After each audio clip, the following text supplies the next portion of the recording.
lot of younger people are shifting to marijuana, and is purported as some sort of healthy panacea for aches and pains and the rise of CBD and the like, and some of it is psychosomatic.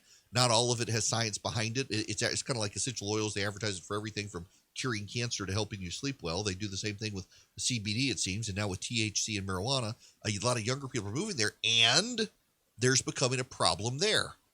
There's the chronic vomit syndrome of people who ingest so much they begin to vomit nonstop, sometimes for a day, but also the manufacturers for if you're smoking marijuana are weaving things into the wrappers for joints and the like, just like with cigarettes, that make them addictive.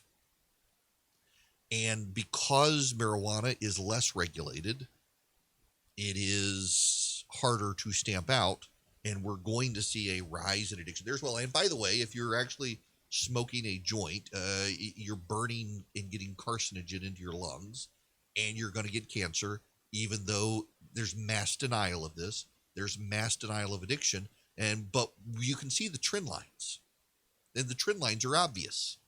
You're banning cigarettes now. You've cracked down on vaping. The people left cigarettes and went to vaping. Now you've cracked down on vaping, so they've gone back to cigarettes for the nicotine level.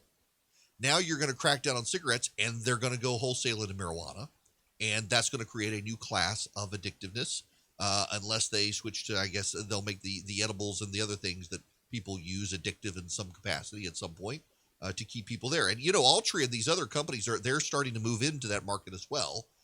They want to build a consumer base there. And every time the government decides to quibble with this stuff, as opposed to just outright banning it, and that's the funny thing here, if they just went on and they said it's bad, we're going to ban it, do it. Instead, they like the tax revenue.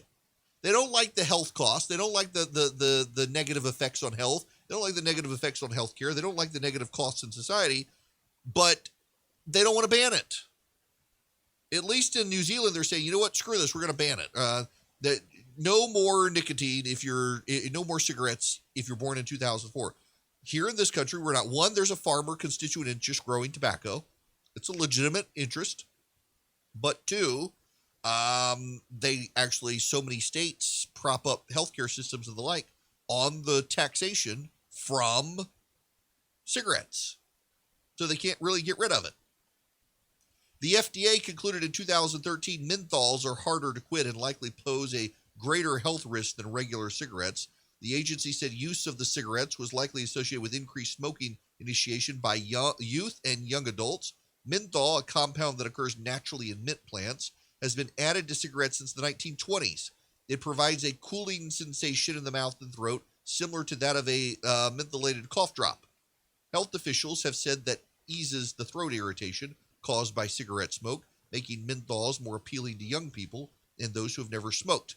The tobacco industry has rejected the FDA's findings on menthol. Menthols represent about a third of the 226 billion cigarettes sold annually in the country and are popular among teenage and African-American smokers. And maybe they'll go back to Juuls and the vaping for a while. I got asked if I want to do some sort of vaping advertisement. I was like, hell no, I don't want to advertise that stuff. I'm amazed at the people who do. Cigarettes do cause cancer, and they are habit forming, and nicotine is a habit.